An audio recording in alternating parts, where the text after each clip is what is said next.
Siamo qua con Anna Berti, giocatrice della Rotellistica Scagnanese che stasera ha vinto contro il Forte dei Marmi, e tra gli ex di questa partita c'è proprio Anna Berti. Com'è stato giocare contro la propria ex squadra?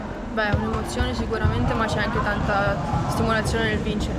Comunque loro sono una bella squadra, hanno giocato bene e noi però abbiamo rimontato con tanta voglia di vincere, quindi per me è stato un grande onore giocare contro di loro e niente.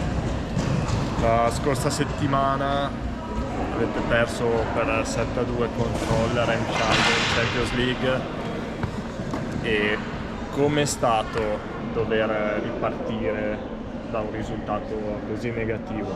Beh, sicuramente ci è dispiaciuto perché ci tenevamo tanto alla Champions, però è un'esperienza che abbiamo fatto, ci ha fatto crescere tanto e il giorno dopo eravamo subito in pista a ricominciare, a voler far bene per il campionato, quindi ora testa al campionato e andiamo avanti così.